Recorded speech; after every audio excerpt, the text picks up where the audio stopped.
Hello everyone, नमस्कार। स्वागत है आपका फिर से।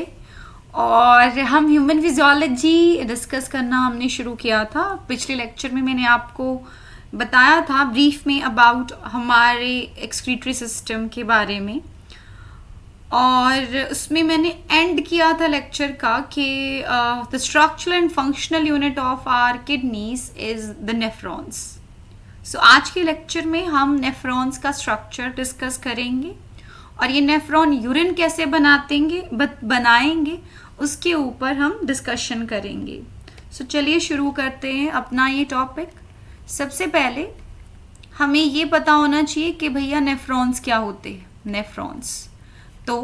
नेफ्रॉन्स का दूसरा नाम यूरिनीफेरस टिब्यूल्स भी होता है,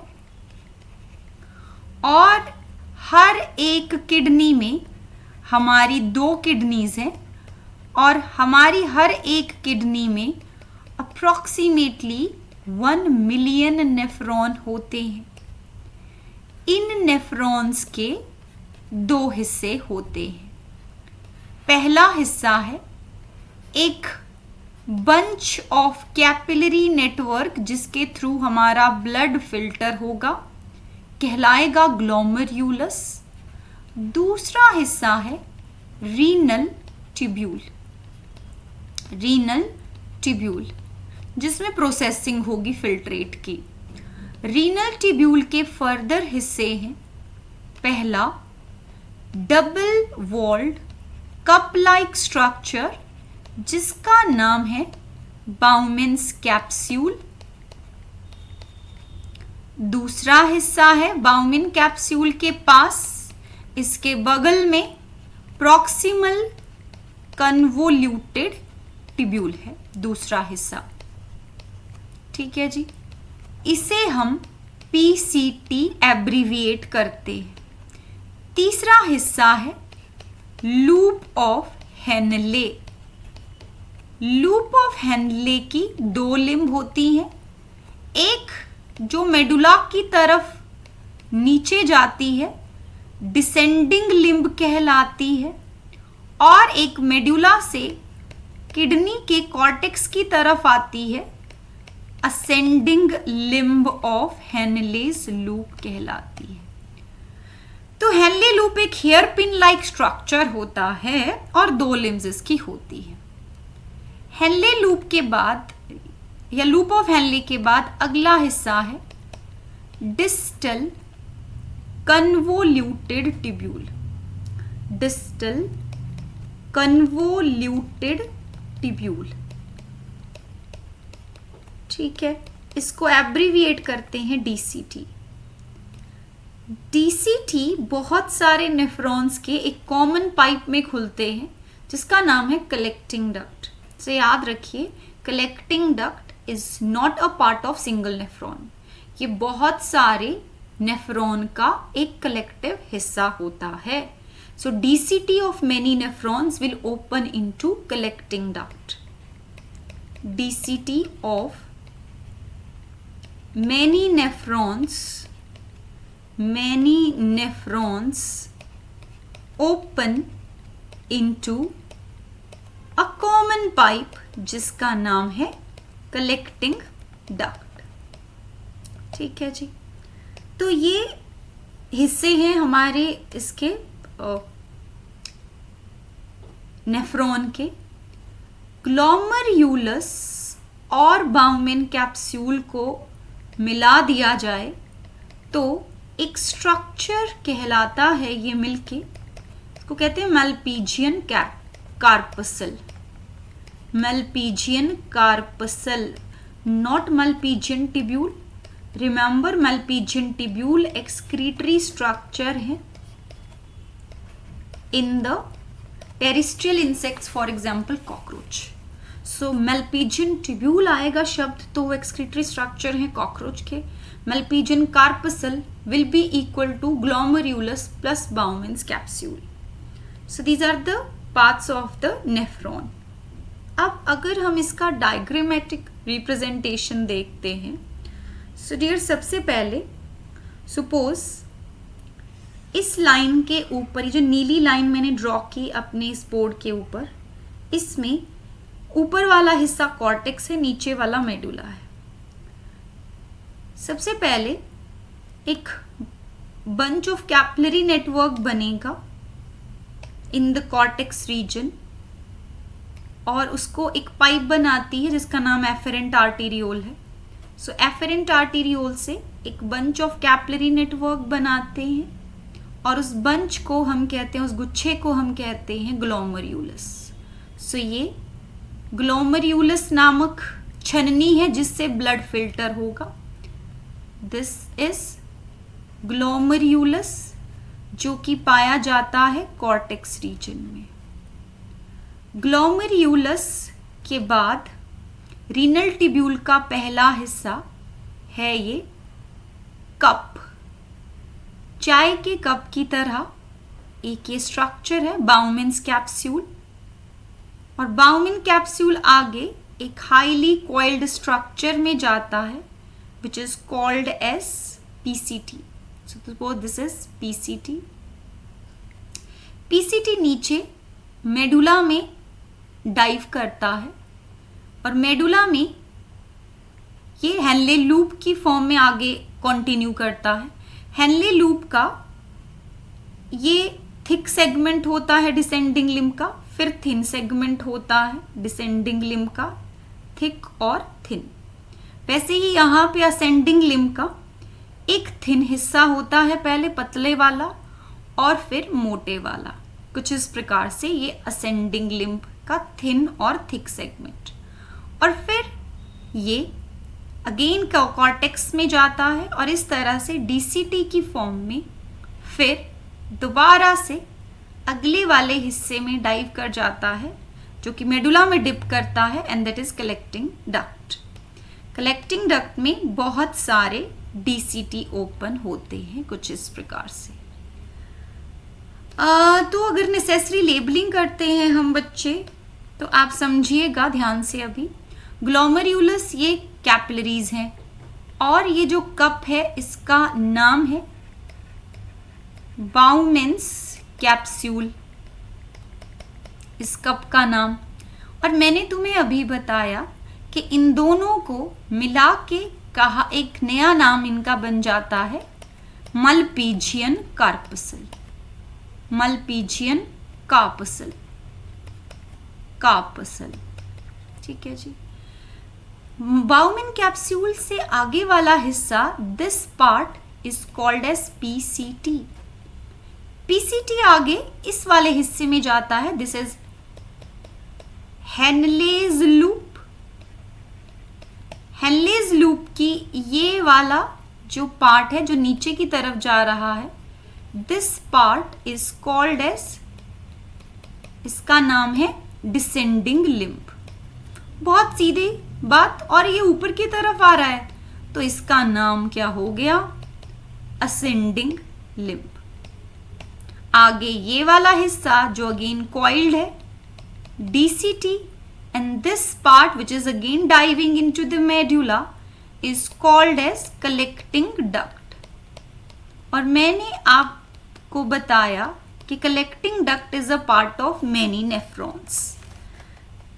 जो हमारा ये ब्लड की सप्लाई है, इसके बारे में भी देख लेते हैं। ये पाइप जिससे ब्लड इधर आ रहा है, नेफ्रॉन में ब्लड आ रहा है, उस पाइप का नाम है एफेरेंट। एफेरेंट का मतलब टूवर्ड्स। तो जो ग्लोमेरुलस की तरफ पाइप ब्लड लेके आ रही है, उस पाइप का नाम है एफेरेंट आर्टेरियोल। ग्लोमेरुलस से जो दूर ब्लड लेके जा रही है, इसका नाम है efferent arteriole. Efferent arteriole. Efferent arteriole नामक इस पाइप से पूरे नेफ्रॉन में ब्लड की सप्लाई जाती है।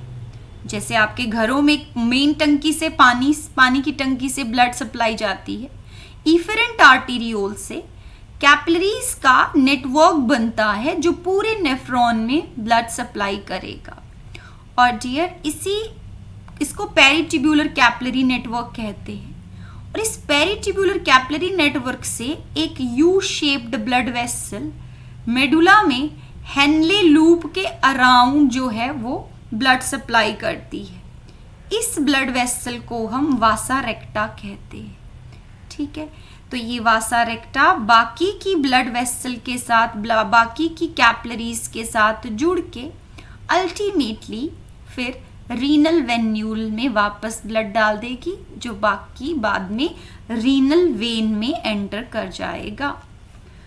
तो इफेरेंट आर्टीरियोल से जो ये कैपिलरीज का नेटवर्क बनता है अराउंड द होल नेफ्रॉन, पूरे नेफ्रॉन के अराउंड पेरिट्यूबुलर कैपिलरी नेटवर्क कहलाता है। इसी की एक यू शेप्ड वेसल जो हेनलेज लूप को ब्लड सप्लाई करती है, this vessel is called as vasa recta. क्या कहते हैं बच्चे इसे? वासा रेक्टा। वासा रेक्टा। सो अगर आपसे वासा रेक्टा पूछी जाए कि ये है क्या, तो आप कहेंगे कि ये एक ब्रांच है। एक ये ब्रांच है, किसकी ब्रांच है? ऑफ पेरिट्यूबुलर कैपिलरीज, और ये सप्लाई करती है blood to Henle's loop.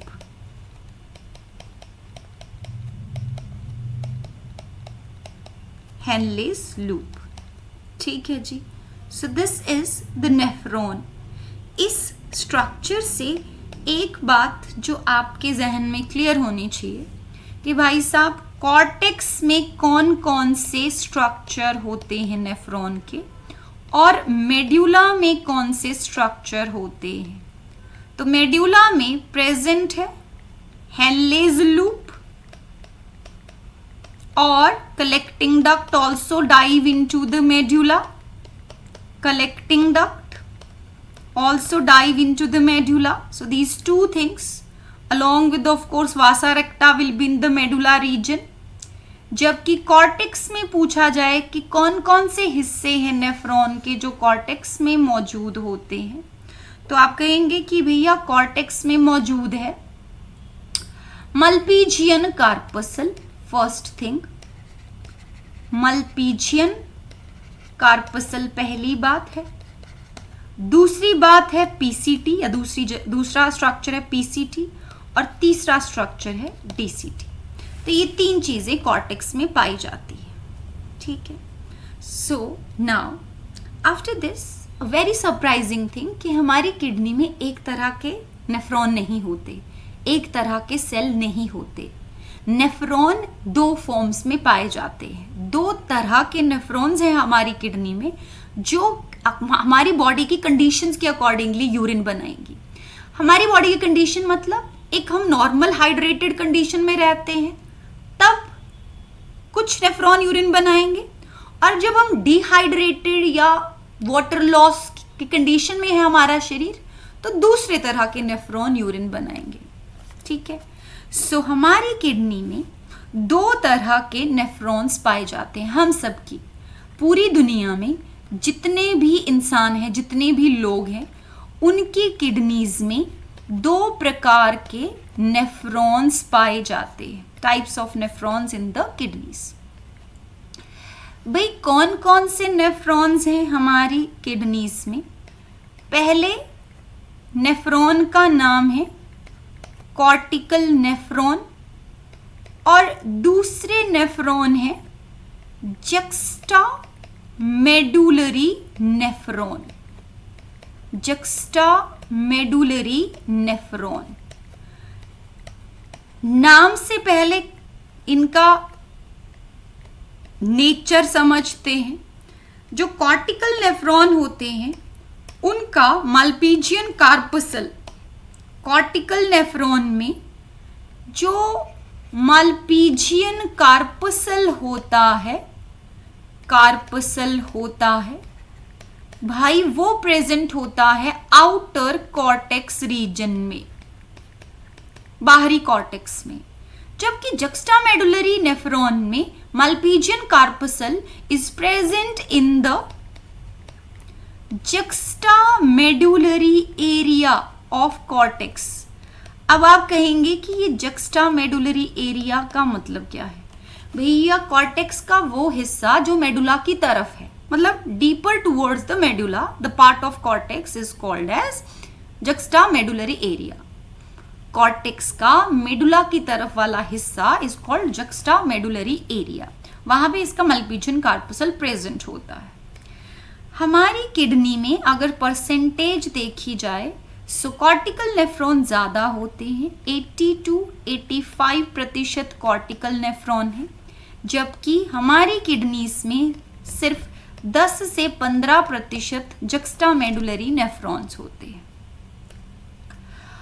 Loop of Henley नामक जो पार्ट है नेफ्रॉन का, वो कॉर्टिकल नेफ्रॉन में बहुत ही स्मॉल होता है, जबकि जक्स्टामेडुलरी नेफ्रॉन में लॉन्ग होता है। अत्यंत इंपॉर्टेंट पॉइंट ये कि जितना लंबा नेफ्रॉन का लूप ऑफ हेनले होगा, उतना ज्यादा कॉन्सेंट्रेटेड यूरिन होगा। So remember, length of Henle's loop, Henle's loop की जो लेंथ होती है that is directly proportional to concentration of the urine. ठीक है, तो उतना ही गाढ़ा यूरिन बनेगा जितना लंबा हेनलेज लूप होगा। तो इसका ये मतलब हुआ कि जक्स्टामेडुलरी नेफ्रॉन ज्यादा कॉन्सेंट्रेटेड यूरिन बनाएंगे। यस और नो? बिल्कुल सही। कॉन्सेंट्रेटेड यूरिन बनाएंगे मतलब वो फिल्ट्रेट में से पानी को ब्लड में रीएब्जॉर्ब कराएंगे ज्यादा से ज्यादा। रीअब्जॉर्ब कराने के लिए जो पाइप उनके पास होनी चाहिए वो है वासा रेक्टा। तो वासा रेक्टा कॉर्टिकल नेफ्रॉन में यह या तो स्मॉल होती है या नॉट स्मॉल, यू विल से इट इज रिड्यूस्ड और इट इज एब्सेंट। या तो बिल्कुल ही ये रिड्यूस्ड होती है क्योंकि लूप ऑफ हेनले बिल्कुल छोटा होता है, तो पेरिट्यूब्यूलर कैपिलरी नेटवर्क से ही इसको ब्लड मिलता रहता है, तो या तो रिड्यूस्ड बोलोगे आप या एब्सेंट कहोगे। जबकि यहां पे आप कहेंगे यस, वासा रेक्टा जो है वो प्रेजेंट होती है। और यूरिन फॉर्मेशन पूछी जाए, कौन सा नेफ्रॉन कब यूरिन बनाएगा, यूरिन फॉर्मेशन पूछी जाए आपसे, तो आप कहेंगे कि नॉर्मल कंडीशंस में जो नेफ्रॉन यूरिन बनाते हैं वो है कॉर्टिकल, और वाटर स्कार्सिटी में, शरीर के अंदर जब वाटर स्कार्सिटी होती है तो जो नेफ्रॉन यूरिन बनाते हैं वो है कॉर्टिकल नेफ्रॉन। कौन से नेफ्रॉन? Cortical nephron. जल्दी से इनको डायग्रामेटिकली भी बना सकते हैं। जैसे ये हमारा बाउमेन कैप्सूल आउटर कॉर्टेक्स में है, कॉर्टिकल नेफ्रॉन में, इसमें ये पीसीटी आ गया हमारा, this is PCT. PCT dive करता है हेनले लूप में, डिसेंड हाँ इंपॉर्टेंट चीज ये, इसका जो हेनले लूप है वो छोटा बनाना है आपने, या तो बिल्कुल आप स्मॉल ही बनाना है। So small loop of Henle है, then DCT, and of course this pipe is the collecting duct. जबकि जो जक्स्टामेडुलरी नेफ्रॉन होते हैं उनमें बाउमेन कैप्सूल आपने जक्स्टामेडुलरी रीजन में बनाना है, मतलब कॉर्टेक्स जो कि मेडुला के पास है उस तरफ बनाना है। इसमें ये पीसीटी आ गया, then it is diving in through the Henle loop into the medulla, long Henle loop बनाएंगे, लॉन्ग हेनले लूप, और फिर DCT again in the cortex, and of course this last part is the collecting duct. So dear, this is about the cortical and juxtamedullary nephron। इसके around आप वासा रेक्टा दिखा सकते हो जो कि एक यू शेप्ड ब्लड वेसल या कैपिलरी है और वासा रेक्टा को ब्लड सप्लाई करती है। ठीक है जी। सो मैंने अभी आपको बताया दो तरह के नेफ्रॉन्स हमारी किडनीज में क्या बनाते हैं, नेफ्रॉन का कार्य क्या होता है, यूरिन बनाना। यूरिन बनता है 3 स्टेप्स से। 3 स्टेप्स। वैसे 3 शब्द होते हैं प्यार में, मैजिक शब्द होते हैं, मैजिक वर्ड्स होते हैं प्यार में। यूरिन बनने के लिए 3 मैजिक स्टेप्स चाहिए। यूरिन फॉर्मेशन के भी 3 मैजिकल स्टेप्स होते हैं। यूरिन फॉर्मेशन का पहला मैजिकल शब्द है ब्लड की फिल्ट्रेशन, जो ग्लोमेरुलाई नामक कैपिलरी से होगी, कहलाएगी ग्लोमेरुलर फिल्ट्रेशन। ग्लोमेरुलर फिल्ट्रेशन कहलाएगी ये। दूसरा जो मैजिकल शब्द है इसका वो है ट्यूबुलर रीएब्जॉर्प्शन। रीएब्जॉर्प्शन याद रखिए, नॉट एब्जॉर्प्शन। तीसरा पॉइंट है, तीसरा स्टेप है ट्यूबुलर सिक्रीशन। ये 3 स्टेप से यूरिन बनता है। सो इसको हम डिपिक्ट भी कर सकते हैं बहुत इजी वे में। जैसे ये बाउमेन कैप, सॉरी ये हमने बनाया अपना ग्लोमेरुलस, ये हमने इफेरेंट आर्टीरियोल बनाई इस तरह से। यहाँ पे ये एक बंच ऑफ कैपिलरी नेटवर्क है हमारा, और इधर हमने ये एक कप लाइक बाउमेन कैप्सूल बनाया। This is our Bowman capsule. फिर suppose this is PCT loop of Henle, then DCT, and suppose at the end collecting duct. यहाँ पे कलेक्टिंग डक्ट आ गया। इफेरेंट आर्टीरियोल नामक पाइप से ब्लड वेसल्स अराइज होती हैं, कैपिलरीज अराइज होती हैं, जो कि पूरे नेफ्रॉन्स के अराउंड ब्लड सप्लाई करती हैं। पेरिट्यूबुलर कैपिलरी नेटवर्क उन्हें कहते हैं। तो ये ब्लड की सप्लाई है पूरे नेफ्रॉन के अराउंड, पेरिट्यूबुलर कैपिलरी नेटवर्क के फॉर्म में। अब जब ब्लड पहले यहाँ पे इस एफेरेंट आर्टीरियोल से आता है तो ग्लोमेरुलाई के थ्रू फिल्टर होता है। यहाँ पे पहला स्टेप आ जाता है यूरिन फॉर्मेशन का, जिसमें ब्लड फिल्टर हो रहा है, ग्लोमेरुलर फिल्ट्रेशन। भाई आप देखेंगे एक दिन में हमारी दोनों किडनी 180 लीटर फिल्ट्रेट बनाती है। 180 litre of filtrate per day बनता है, तो बहुत ज़्यादा है ये। और इसमें इसीलिए इसका जो, और इसमें बहुत सारी ज़रूरत की चीज़ें भी हैं जो हमारे शरीर के लिए अत्यंत ज़रूरी है। हम उनको बाहर निकालना अफोर्ड नहीं कर सकते। जैसे घर से जब आप घर की सफाई करते हैं तो ऐसा नहीं करते ना कि ज़रूरत की चीज़ें भी, अपने घर का सामान, कपड़े सब बाहर निकाल देते हो, फेंक देते हो। जो गार्बेज है या जो कूड़ा करकट है वही आप बाहर निकालते हो। तो भाई साहब यूरिन के थ्रू सिर्फ जो गंदगी होगी या जो एक्सेस ऑफ चीज़ें होगी वो बॉडी से बाहर निकलेंगी। जो यूजफुल चीज़ें होंगी वो वापस ब्लड में जानी है, उनको वापस ब्लड में जाना है। So second step will be reabsorption, क्योंकि किडनी ट्यूब्यूल के थ्रू, नेफ्रॉन के ट्यूब्यूल के थ्रू हो रहा है, इसलिए ट्यूबुलर रीएब्जॉर्प्शन स्टेप आ जाता है। भैया कुछ वेस्ट जैसे कि प्रोटोन या पोटेशियम और अमोनिया ब्लड द्वारा डाले जाएंगे फिल्ट्रेट में, ताकि ब्लड का पीएच मेंटेन हो सके। क्योंकि किडनी का सिर्फ एक काम नहीं है एक्सक्रीशन का, दूसरा काम है ऑस्मो रेगुलेशन। आपके ब्लड का पीएच और सॉल्ट लेवल को भी मेंटेन करता है ये। सो ये तीनों स्टेप्स बहुत ज़्यादा ज़रूरी हैं यूरिन फॉर्मेशन के लिए। सो डियर, एंड पे यहाँ पे जो कलेक्टिंग डक्ट के लेवल पे जो हम टर्म इस्तेमाल करेंगे, will use the term here urine. हम यहाँ पे शब्द इस्तेमाल करेंगे urine. So urine will be equal to glomerular filtration minus tubular reabsorption plus tubular secretion. जो फिल्टर हुआ उसमें से जो वापस गया ब्लड में, और ब्लड से जो फिल्ट्रेट में डाला गया, that is called as urine. So ये 3 अत्यंत इंपॉर्टेंट स्टेप्स हैं यूरिन फॉर्मेशन के लिए। अब यहाँ पे ज़रूरत की समझने वाली चीज़ ये कि ग्लोमेरुलर फिल्ट्रेशन जो होता है एक पैसिव प्रोसेस होता है। इसमें कोई एनर्जी का इस्तेमाल नहीं होता। तो जब कोई एनर्जी एटीपी की फॉर्म में नहीं इस्तेमाल हो रही है, passive process. Tubular reabsorption passive और एक्टिव दोनों तरह के तरीकों से हो सकता है, जबकि ट्यूबुलर सिक्रीशन हमेशा एक्टिव मैकेनिज्म से ही होगा। याद रखिए, जब फिल्टर होता है ब्लड तो ज़रूरत की चीज़ें भी आके फिल्ट्रेट बन जाती है।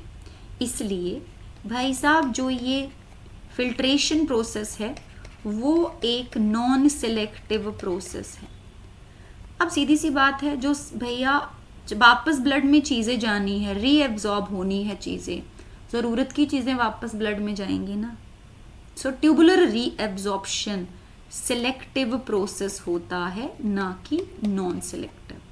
और ट्यूबुलर सिक्रीशन भी सिलेक्टिव प्रोसेस होगा, क्योंकि ब्लड द्वारा वही एक्सेस चीज़ें जो ज़रूरी नहीं है वही फिल्ट्रेट में थ्रो की जाएंगी, पोर की जाएंगी।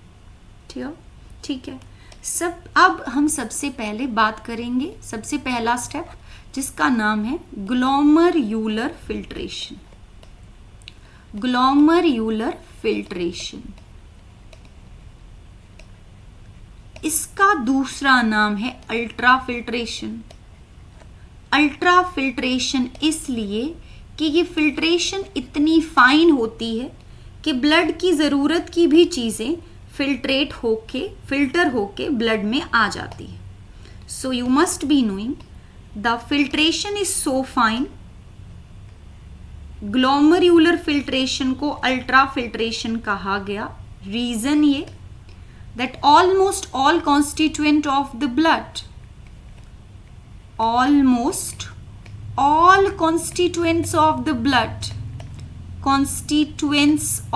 the blood के मैक्सिमम सारे ही कॉन्स्टिट्यूएंट, या प्लाज्मा के, precisely you will say plasma, except large blood proteins, क्योंकि ब्लड प्रोटीन्स नेगेटिवली चार्ज्ड होती हैं, वो फिल्टर नहीं होती, एंड ब्लड सेल्स साइज बड़ा होने की वजह से वो फिल्ट्रेशन मेम्ब्रेन से क्रॉस नहीं कर सकते। So almost all constituent of plasma except proteins and blood cells are filtered. So that is why it is called as ultrafiltration and it is a non-selective process. सारे ही nutrient जो हमने digestion में absorb किए थे, भैया हमारे digestive system ने इतना मेहनत से काम किया था, खाने को डाइजेस्ट किया था और न्यूट्रिएंट बनाए थे और उनको ब्लड में डाल दिया था, ताकि जब भी सेल को ज़रूरत हो वो न्यूट्रिएंट्स को इस्तेमाल करते रहें मेटाबॉलिज्म के लिए। लेकिन यहाँ किडनी तो सब निकालने पे उतारू हो चुकी है, क्योंकि प्रोटीन और ब्लड सेल्स को छोड़ के सारे ही न्यूट्रिएंट फिल्टर होके फिल्ट्रेट में आ चुके हैं। सो डियर, अब ये जो ग्लोमर्यूलर फिल्ट्रेट होता है, इसमें से आप देखेंगे बहुत सारे या न्यूट्रिएंट सारे के सारे वापस ब्लड में जाएंगे बाय रीएब्जॉर्प्शन। ठीक है, लेकिन रीएब्जॉर्प्शन करने से पहले ये फिल्ट्रेशन का पूरा फंडा समझ लेते हैं कि है क्या, कैसे होता है। सो भाई साहब, पहली बात ये है कि ये हमारी वो पाइप जिससे ब्लड नेफ्रॉन की तरफ आ रहा है, एफेरेंट आर्टीरियोल, और ये गुच्छा वो छन्नी जिससे ब्लड फिल्टर होगा, और ये वो पाइप जिससे ब्लड यहाँ से एग्जिट होता है। इस छन्नी का नाम है ग्लोमर्यूलस, और इसकी दीवार बहुत ही पतली होती है। स्क्वैमस एपिथेलियम होता है, सबसे पतला एपिथेलियम जो फिल्ट्रेशन में इन्वॉल्व होता है, और यहाँ पर हम इसे कहते हैं एंडोथीलियम, क्योंकि ये एंडोडर्म से बना होता है। सो एंडोथीलियम एक संधि है, एक जुड़ाव है दो शब्दों का, दो शब्दों के जुड़ने से एंडोथीलियम बना। भाई कौन से दो शब्द हैं वो? एक है स्क्वैमस एपिथेलियम, नेचर है इसका, और दूसरा ये एम्ब्रियोनिक एंडोडर्म से बनता है। तो epithelium plus endoderm is called endothelium. Remember, fenestrated होता है, बहुत सारे पोर्स या छेद होते हैं, जिसकी वजह से यहाँ ब्लड बड़े आराम से फिल्टर होना शुरू हो जाता है। और जब भी एपिथेलियम की बात करते हैं, एपिथीलियम वो बाहुबली है जो बेसमेंट मेम्ब्रेन नामक इस सिंहासन पे विराजमान होता है. So this is the basement membrane जिसके ऊपर cells of the epithelia will rest. और इसके नीचे एक कप है, उस कप में डबल वॉल है, एक बाहर वाली वॉल है और एक अंदर वाली वॉल है. जो बाहर वाली लेयर है उसमें स्क्वैमस एपिथेलियल सेल ही है. फ्लैट सेल्स होते हैं, ये पिचके हुए सेल्स होते हैं, बहुत ही पतले होते हैं, डिफ्यूजन के लिए परफेक्ट होते हैं ये, और फिल्ट्रेशन के लिए भी परफेक्ट होते हैं, बिल्कुल सही बने हैं ये. सो ये तो हुई पेराइटल लेयर इस बाउमेन कैप्सूल की. पेराइटल मतलब बाहर वाली, parietal layer of Bowman capsule. अंदर वाली जो लेयर होती है उसमें है तो स्क्वैमस एपिथेलियम ही, लेकिन वो थोड़ा अजीब है. उसमें क्या होता है, ऐसे जैसे मैं पैर तो नहीं दिखा सकती, फीट लाइक सेल्स होते हैं, और फीट लाइक सेल्स में ऐसे टोज या फिंगर लाइक प्रोसेसेस होते हैं जिन्हें पेडिसल्स कहते हैं. और वो पेडिसल एंडोथीलियम के अराउंड इस तरह से रैप हो जाते हैं इन सेल्स को, जिनमें जो ये फुट लाइक प्रोसेस हमें दिख रहे हैं, हम इन सेल को पोडोसाइट कहते हैं. सो डियर, अंदर वाली जो लेयर है उसमें पोडोसाइट नामक सेल्स होते हैं जिनमें फिंगर लाइक प्रोसेसेस होते हैं, जिन्हें पेडिसल्स कहा जाता है. और इन सेल्स, ये सेल्स इस तरह से अरेंज होते हैं कि बीच में फेनेस्ट्रेशन या स्लिट पोर्स जो है वो प्रेजेंट होते हैं. फेनेस्ट्रेशन स्लिट्स प्रेजेंट होती है. सो डियर, ये वाली जो लेयर है, this layer is called as visceral layer of Bowman capsule. तो अभी मैंने आपको बताया double walled cup like structure है ये बाउमेन्स कैप्सूल. ठीक है, विसरल लेयर में जो सेल्स होते हैं, इंपॉर्टेंट नाम है उनका, अभी मैंने बताया शब्द जिनका नाम है podocytes. Podocytes, podocytes contain feet like processes जिन्हें कहते हैं पेडिसल्स. पेडिसल्स, और इनके अंदर प्रेजेंट होते हैं fenestration slits. They contain fenestration slits, also called as slit pores. Also called as slit pores. ठीक है.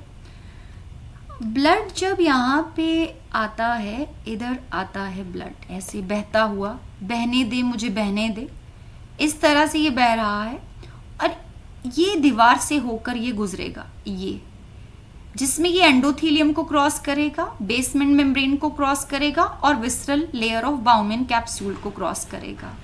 तो ये कलेक्टिवली बन जाती है एक मेम्ब्रेन जिसका नाम है फिल्ट्रेशन मेम्ब्रेन. यहाँ पे जो टर्म इस्तेमाल होती है इस मेम्ब्रेन के लिए वो क्या होगी, फिल्ट्रेशन मेम्ब्रेन. ठीक है जी, फिल्ट्रेशन मेम्ब्रेन. फिल्ट्रेशन मेम्ब्रेन में क्या क्या मौजूद है, पहला सवाल है ये. पहली जो इसमें बाउंड्री है वो है एंडोथीलियम. दूसरी है ये बेसमेंट मेम्ब्रेन. बेसमेंट मेम्ब्रेन है बच्चे, second layer, second boundary basement membrane हो गई, A+B. और थर्ड हो गई ये podocytes which is the visceral layer of Bowman capsule. तो ब्लड यहां से फिल्टर होगा और इधर फिल्टर होके कहलाएगा फिल्ट्रेट. फिल्ट्रेट, ठीक है. फिल्ट्रेशन पैसिव प्रोसेस है. फिल्ट्रेशन प्रेशर नेट नीचे की तरफ लगता है, बाउमेन कैप्सूल के अंदर की तरफ लगता है, इसलिए. और हाँ, ये क्यों होता है, ये प्रेशर नीचे की तरफ क्यों लगता है, बहुत सीधी सी बात है कि इफेरेंट आर्टेरियोल नामक जो ब्लड वेसल है उसका ल्यूमेन आप देख रहे हैं एफेरेंट की तुलना में छोटा है, तो इसीलिए यहाँ पे ज़्यादा ब्लड ठहरता है और नेट प्रेशर नीचे की तरफ एग्जीक्यूट करता है. दूसरा फैक्टर जो इस प्रेशर को एग्जीक्यूट करता है वो है natural pumping activity of the heart. Arteries में ब्लड जो है वो हाई प्रेशर से फ्लो हो रहा होता है. सो इफेक्टिव फिल्ट्रेशन प्रेशर जो है वो एक तो natural pumping activity of heart की वजह से, और दूसरा narrow lumen of efferent arteriole compared to afferent arteriole, उसकी वजह से होता है। सो आपसे पूछा जाए कि क्या फिल्ट्रेशन एक एक्टिव प्रोसेस है या पैसिव प्रोसेस है, आप हमेशा कहेंगे फिल्ट्रेशन ऑफ ब्लड। आपका ब्लड का फिल्टर होना, इसमें किडनी को कोई जोर नहीं लगाना पड़ता है। सो फिल्ट्रेशन ऑफ ब्लड एक एक्टिव प्रोसेस नहीं है, यह एक पैसिव प्रोसेस है, कोई एनर्जी इसमें इस्तेमाल नहीं होती है। ये इतना फंडा क्लियर है आपको यहाँ पर, फिल्ट्रेशन मेम्ब्रेन एंड ऑल। अब हम देखते हैं कितना ब्लड किडनी की तरफ आता है फिल्टर होने के लिए, और उसमें से कितना फिल्ट्रेट बनता है।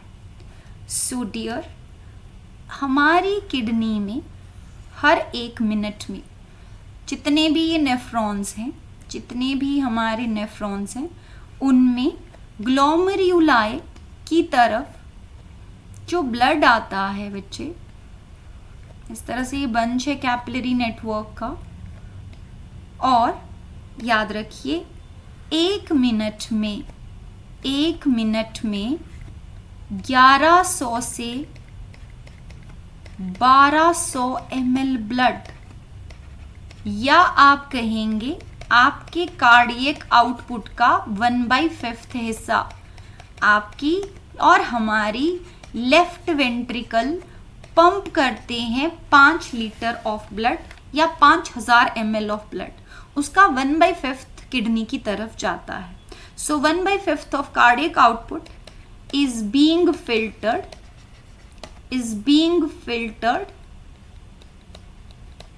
by both kidneys per minute. Kidneys per minute. Her minutes नहीं, मिनट, हर मिनट इतना ब्लड हमारी किडनी की तरफ जाता है। इस ब्लड को हम नाम देते हैं भाई कि ये है ग्लोमेरुलर ब्लड फ्लो। कितना ब्लड किडनी की तरफ जा रहा है हर 1 मिनट। इस ब्लड में से फिल्टर होके हर 1 मिनट में जो फिल्ट्रेट बनता है वो है 125 ml पर मिनट। सो ये है हमारा GFR। GFR का मतलब ग्लोमेरुलर नामक कैपिलरीज से फिल्टर होके कितना फिल्ट्रेट बना हर 1 मिनट में। इसकी फुल फॉर्म है ग्लोमेरुलर, कि ग्लोमेरुलाई ही नामक बंदे हैं जहां से शुरुआत होती है कहानी की। So glomerular filtration rate, amount of filtrate formed per minute is called as GFR। इसी रफ्तार से बनता रहता है फिल्ट्रेट, और एक दिन में 180 लीटर ऑफ फिल्ट्रेट बनता है। एक दिन में हमारी दोनों किडनीज कितना फिल्ट्रेट प्रोड्यूस करती हैं? 180 लीटर ऑफ फिल्ट्रेट। भाई ये 180 लीटर ऑफ फिल्ट्रेट में से अब मैक्सिमम जाना है ब्लड में, मैक्सिमम वापस ब्लड में जाना है, मैक्सिमम ब्लड कैपिलरीज में जाएगा। ये इतना लॉस नहीं सह सकते हम। So dear, about 99% of the filtrate, about 99% of the filtrate is reabsorbed into the blood। और इसमें आप देखेंगे कि ये एक्टिव और पैसिव दोनों तरीकों से हो सकता है। रीएब्जॉर्प्शन एक्टिव मतलब एटीपी का इस्तेमाल होगा इसमें, और मोस्ट ऑफ द न्यूट्रिएंट्स, जितने भी न्यूट्रिएंट्स होते हैं, ग्लूकोज और अमीनो एसिड्स, ये एक्टिव ट्रांसपोर्ट से वापस ब्लड में जाएंगे, जबकि पैसिव ट्रांसपोर्ट से जाता है nitrogenous waste according to NCERT, और साथ में कुछ electrolytes as well by passive transport.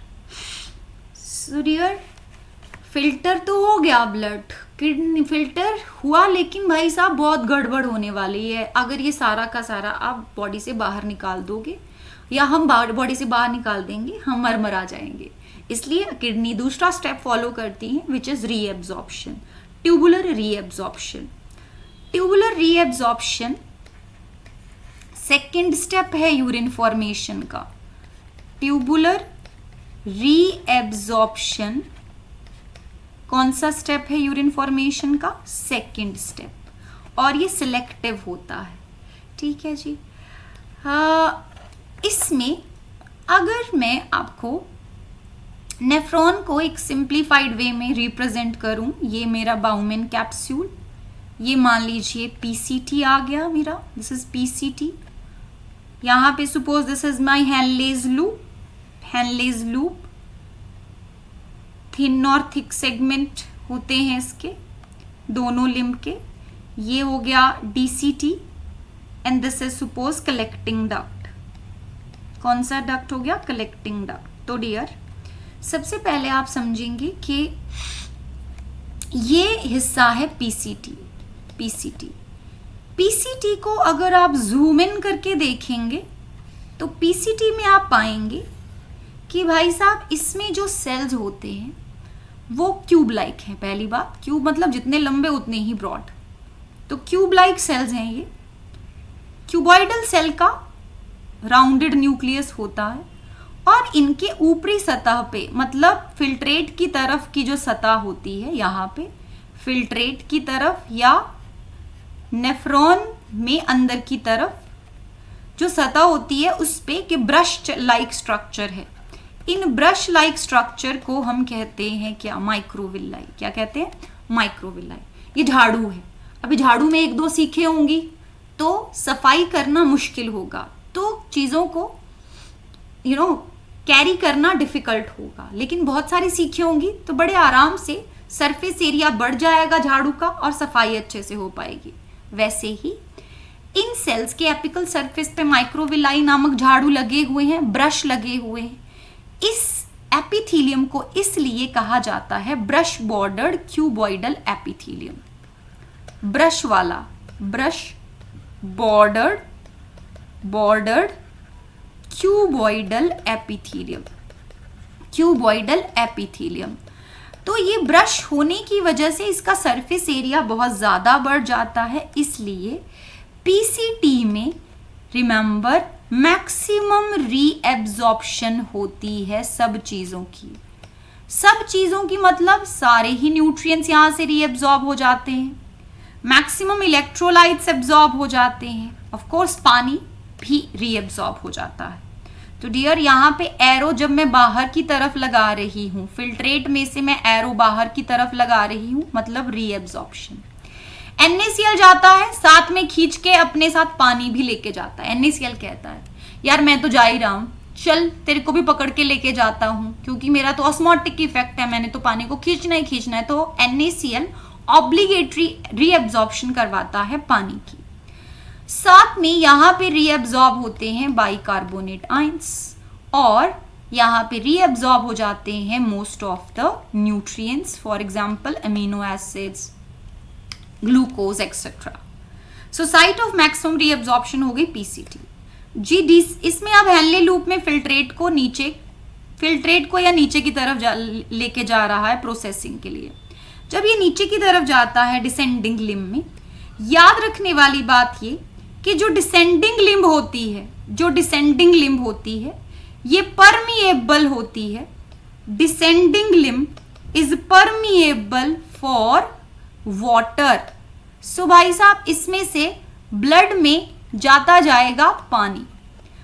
जाने की वजह से जो फिल्ट्रेट होगा यहाँ पर वो हाइपरटोनिक बन जाएगा। सो डिसेंडिंग लिम्ब में फिल्ट्रेट कैसा बन जाएगा? हाइपरटोनिक, गाढ़ा हो जाएगा, क्योंकि उसमें से क्या खींचा जा रहा है? पानी खींचा जा रहा है, तो बेचारा हाइपरटोनिक हो जाएगा, सॉल्ट लेवल उसमें से कम हो जाएगा। जब असेंडिंग लिम्ब की बात करते हैं तो ascending limb is permeable for the electrolytes, for example NaCl। सो भाई साहब NaCl इसमें से निकलेगा, और इसीलिए सॉल्ट जब निकलता जाएगा तो फिल्ट्रेट जब यहां ऊपर चोटी पे पहुंचेगा, इसका जो ऑस्मोटिक लेवल होगा वो कम हो जाएगा। इसीलिए इसको हम जो फिल्ट्रेट के लिए टर्म इस्तेमाल करेंगे वो कहेंगे हाइपोटोनिक। तो डाइल्यूटिंग लिम्ब हो जाती है आपकी कौन सी limb? Ascending limb of Henle's loop. NCERT कहती है minimum reabsorption occur in the ascending limb of Henle's loop. अत्यंत इंपॉर्टेंट पॉइंट, मिनिमम रीएब्जॉर्प्शन आपसे पूछी जाए, मिनिमम, मैक्सिमम पूछा जाता है और मिनिमम, बीच का एवरेज बेचारा कभी नहीं पूछा जाता। सो भाई minimum reabsorption is happening in the ascending limb of which loop? Henle's loop, of Henle's loop। Correct है, यहाँ पे करेक्ट है, ओके, ठीक जा रहा है। इसके बाद DCT आता है। जो DCT और कलेक्टिंग डक्ट है, ये DCT और ये हमारा कलेक्टिंग डक्ट, इनमें होती है कंडीशनल रीएब्जॉर्प्शन। कंडीशन मतलब जरूरत के हिसाब से ही चीजें रीएब्जॉर्ब होंगी। जरूरत होगी बॉडी को अगर NaCl कंजर्व करने की, तभी रीएब्जॉर्ब होगा वो, और जरूरत होगी पानी को कंजर्व करने की ज्यादा, तभी एब्जॉर्ब होगा। सो रिमेंबर, कंडीशनल रीएब्जॉर्प्शन होती है NaCl की और पानी की through the distal convoluted tubule and the collecting duct। obligatory नहीं होती, कंडीशन के अकॉर्डिंगली होती है। तो ये है second step, tubular reabsorption. But याद रखिए इसके साथ साथ तीसरा स्टेप जो यूरिन फॉर्मेशन के लिए जरूरी है और आपके बॉडी फ्लूइड की ऑस्मोलैरिटी को या सॉल्ट लेवल को और पीएच को मेंटेन करता है, वो है ट्यूबुलर सिक्रीशन।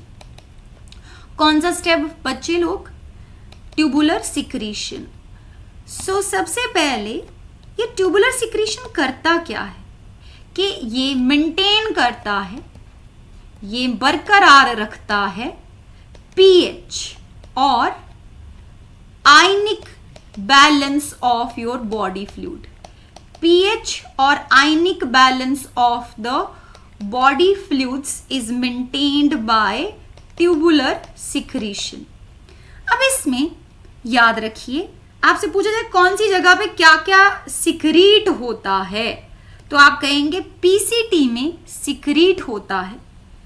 PCT में, अगर मुझसे पूछा जाए PCT में क्या सिक्रीट होता है, तो PCT में मैं कहूंगी प्रोटोन, पोटेशियम और अमोनिया, अकॉर्डिंग टू एनसीईआरटी। क्या क्या? प्रोटोन, पोटेशियम और अमोनिया, ठीक है। डिसेंडिंग लिम्ब से कुछ भी सिक्रीट नहीं होता। Ascending limb of Henle loop के थिन सेगमेंट में सिक्रीट होता है यूरिया, जो कि कलेक्टिंग डक्ट से सरक लेता है मेडुला के इंटरस्टिशियल फ्लूइड में, और फिर मेडुला के इंटरस्टिशियल फ्लूइड से इस लिम्ब में आ जाता है और सर्कुलेट होता रहता है। इंपॉर्टेंस है इसकी, जरूरी है ये, क्योंकि small amount of urea will be maintaining the osmolarity of the interstitial fluid of the kidney. Kidney के अंदर जो फ्लूइड है, जो का अंदर जो इंटरस्टिशियल फ्लूइड है, उसमें सॉल्ट लेवल को मेंटेन करके रखेगा यूरिया NaCl के साथ, ताकि ज्यादा से ज्यादा पानी खींच सके वो नेफ्रॉन में से, और आपकी शरीर जो है पानी को कंजर्व कर सके, कम पानी आपके शरीर से निकल सके, ठीक है। थर्ड है DCT। डीसीटी में सिक्रीट होता है प्रोटॉन, पोटेशियम और अमोनिया। हम जा रहे हैं according to NCERT only. So इसमें डीसीटी में प्रोटॉन, पोटेशियम और अमोनिया एक्सक्रीट आउट होता है, अमोनिया सिक्रीट होता है। और lastly we are left with collecting duct. So dear, जो कलेक्टिंग डक्ट होता है इसमें से सिक्रीट होता है प्रोटॉन और पोटेशियम। क्या सिक्रीट होता है बच्चे? प्रोटॉन और पोटेशियम, प्रोटॉन और पोटेशियम, प्रोटॉन और पोटेशियम, नॉट NH3, प्रोटॉन और potassium. So dear, you must be knowing that tubular secretion बहुत ज़्यादा ज़रूरी है to maintain the osmolarity of our body fluids. हमारे शरीर की जो बॉडी फ्लू, हमारा जो ब्लड है उसकी ऑस्मोलैरिटी को मेंटेन करने के लिए बहुत ज़्यादा ज़रूरी होता है ट्यूबुलर सिक्रीशन, क्योंकि ब्लड का pH नहीं तो अगर डिस्टर्ब हो गया we will die of course, right. So this is all about the urine formation. कैसे बनता है 3 स्टेप मैंने आपको बता दिए। ब्लड पहले फिल्टर होगा, फिर ब्लड की फिल्ट्रेट होने की वजह से, फिल्ट्रेशन होने की वजह से जो ज़रूरी चीज़ें हैं और एक्सेस चीज़ें हैं वो वापस ब्लड में जाएंगी रीएब्जॉर्प्शन से, और कुछ ना ज़रूरत की चीज़ें फिल्ट्रेट में उड़ेली जाएंगी and that will be called as secretion. तो इन 3 स्टेप की वजह से जो एक आउटकम आएगा, जो प्रोडक्ट आएगा, हम उसे यूरिन कहेंगे। एंड डेली 180 लीटर फिल्ट्रेट बनता है, लेकिन ऑन एन एवरेज एक ह्यूमन बीइंग प्रोड्यूस करता है 1 to 1.5 litre of urine each day. मतलब 99% of the filtrate is going back to the blood, right, every day. So dear, with this I have completed the topic urine formation. अब इसके बाद अगले lecture में मैं आपको समझाऊंगी कि कैसे कॉन्सेंट्रेटेड यूरिन बनेगा और कौन से नेफ्रॉन उनको बनाएंगे, और ये कब बनता है, कब, क्यों और कैसे कॉन्सेंट्रेटेड यूरिन बनता है, ये मैं आपको अगले लेक्चर में समझाऊंगी डिटेल में। अगर आप आगे इस चैप्टर को पढ़ना चाहते हैं, कृपया करके मुझे कमेंट सेक्शन में या कहीं भी कैसे भी बता दीजिए यार। Come on, please motivate me to do more of the work and share और सब्सक्राइब ज़रूर कीजिए चैनल को कृपया करके, और अपना ध्यान रखिए, आगे बढ़ते रहिए। Stay positive, stay true to yourself, keep working, keep rising in life. See you in the next lecture. Till then, take care of yourself. Bye bye. Sayonara. Sayonara.